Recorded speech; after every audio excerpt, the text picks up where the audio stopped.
전체적인 평가를 해주신다면 어떻게 하시겠습니까? 저는 기왕이면 조금 빨랐으면 훨씬 더 좋았겠다는 생각을 지울 수는 없습니다. 예. 그러니까 예를 들어 박찬주 전 대장에 대한 영입 논란이라든지 그리고 총선 기획단에 대한 문제, 그리고 당 내부로부터 분출되고 있는 여러 쇄신에 관한 문제들, 이런 것들이 이제 복합적으로 맞물리다 보니까 황교안 대표가 통합선언을 조금 더 여기에 대해서 오늘 전격적인 기자회견을 가지지 않았는가 싶은데요. 우리가 면밀히 잘 봐야 되는 지점이 있습니다.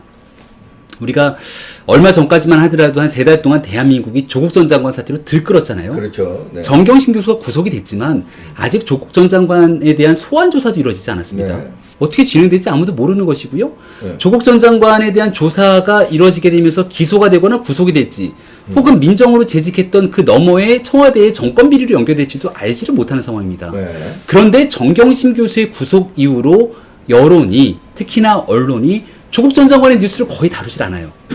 예. 그러니까 민주당도 나서서 언제 그랬냐는데 조국 전 장관이나 선긋기 나섭니다. 예. 그렇게 넘어가기 시작하고 급격하게 총선 체제로 대비하게 되는 것은 더불어민주당 여권 입장에선 본인들이 가지고 있는 힘과 권력을 이용해서 총선을 이끌어가려고 하는 플랜일 수 있겠죠. 네. 그럼 자유한국당 입장에서는 민주당이 저렇게 가게 되면 한국당 입장에서는 조국 전 장관의 끝나지 않은 이슈를 조금 더 증폭시키면서 한국당의 보수 통합, 혁신의 과정들을 거치고 총선을 어떻게 끌고 갈지를 같이 보여줘야 되는데 여전히 정치 시기가 지난 2달 정도에 머물러 있으면서 이대로 가면 그냥 문재인 정부는 망한 상태이기 때문에 그대로 총선을 이기구나라고 하는 자만감에 빠져 있었던 게 아닌가 생각이 되거든요. 네. 근데 결코 그런 상태가 아니다라는 것들을 요 며칠의 과정을 겪으면서 황교안 대표를 비롯한 지도부도 확실하게 경각심을 일깨웠을 거라 생각하고 그러한 결과로 그동안 물밑에서 논의는 해왔지만 황 대표의 발언에 따르면 전격적으로 결단을 내리지 못했던 여러 가지 상황들의 고민을 다 뒤로 하고 이제는 통합을 하지 않을 도리가 없다. 우리가 갖고 있는 기득권을 내려놓더라도 큰 틀에서 보수 통합을 선언하고 문재인 정권과 1대1의 선거 과정을 거쳐서 정말 제대로 된 대한민국을 위한 평가를 한번 받아보자, 이런 선언을 했던 자리라고 봅니다. 네, 일단 대의명제는 보수 통합이다. 이거는 이제 대의명제는 선언을 했어요. 네. 보수 통합을 하는데 그동안에 이제 말로만 이렇게 통합할 거냐, 진짜 저렇게 통합을 해야 된다, 이런 당위론적인 얘기를 했는데 추진체라는 어떤 기구를, 협의 기구를 발족한다. 이거는 뭐 예를 들어서 뭐 올림픽 조직위원회를 발족한다는 뭐 올림픽을 하겠다는 거 아닙니까? 그럼요. 그러니까 보수 통합을 하겠다는 의지에 그 당 차원에서 당 대표로서 보수 통합 추진체를 구성하겠다. 그러니까 내가 대국민한테 말하자면 선언을 한 거고요. 그다음에 제3지대에서 대통합도 염두에 두는 거예요. 왜냐하면 한국당에서도 이 논의를 하겠지만 다른 거하고서 추진을 같이 한다는 거는 제3지대에서 한국당이 아닌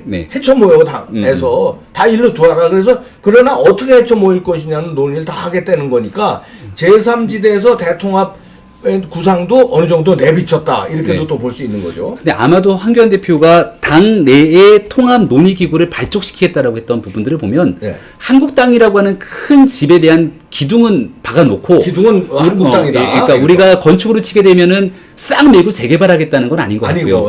재건축까지라고 보기도 좀 어렵고 저는 요즘 유행하고 있는 리모델링 정도를 생각하면 되겠다. 그러니까 리모델링은 큰 틀의 구조물은 2대, 그 안에 있는 내용물들을 다 바꾸는 것 아니겠습니까?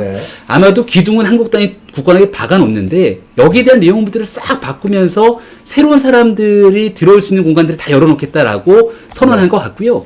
이제 중요한 건 앞서 얘기했던 2가지입니다. 하나는 당 내부의 설득.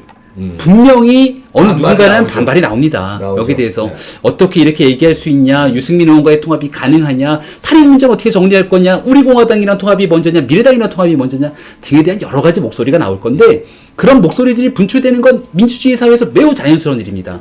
민주주의 정당이기 때문에. 하지만 민주주의는 결국 보편적인 다수의 의견을 바탕으로 모두 행복한 사회를 끌고 가는 거고 말과 글로 커뮤니케이션으로 상대를 설득해야 되는데 이런 의견이 다수가 아닌 소수에 그칠 것인지 소수에 그치게 한다면 이것을 다수의 힘으로 설득해 나가는 과정을 황교안 대표가 어떻게 가져가는지가 황 대표의 리더십을 보여주는 거라 이게 중요하고요.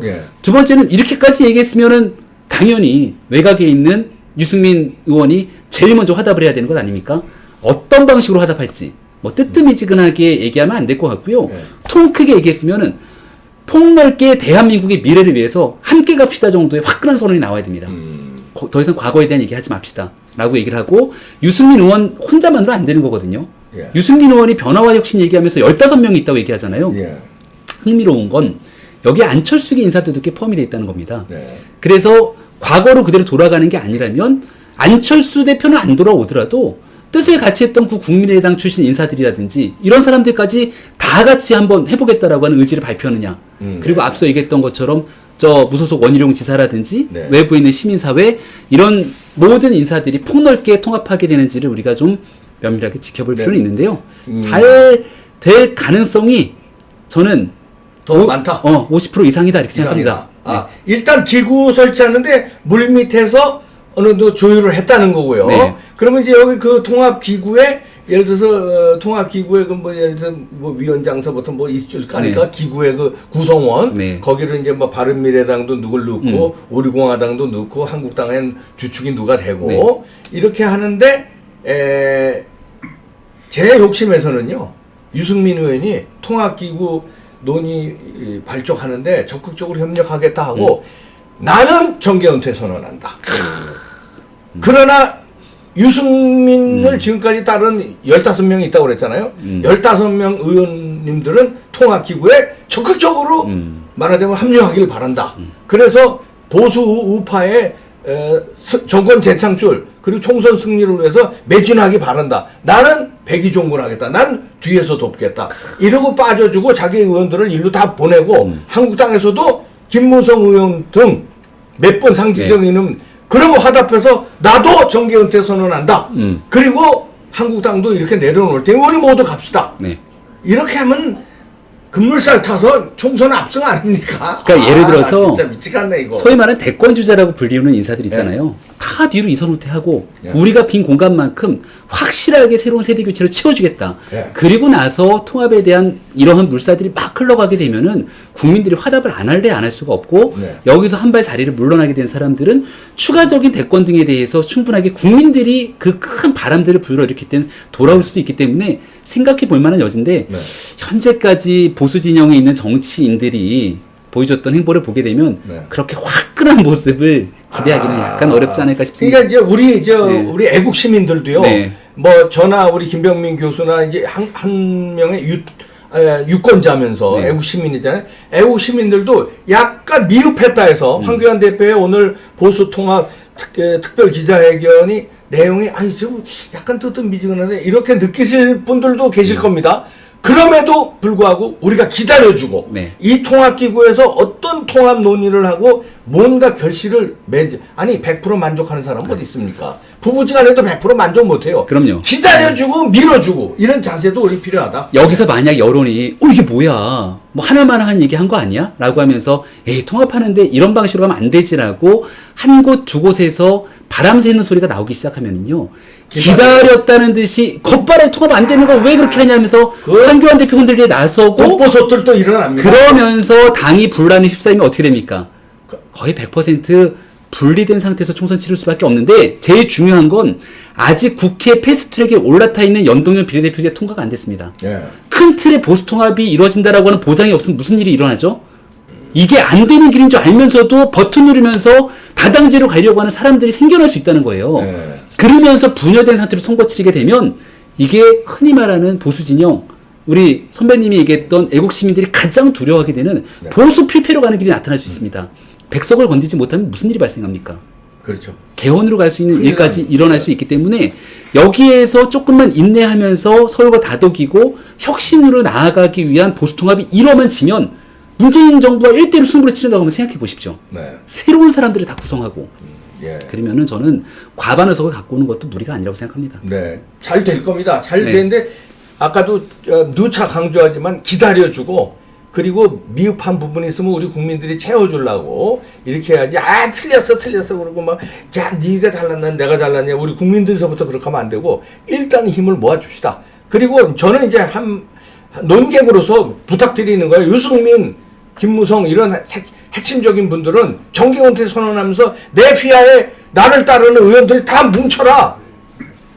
예? 보수 통합해라. 그 대신 나는 빠지겠다.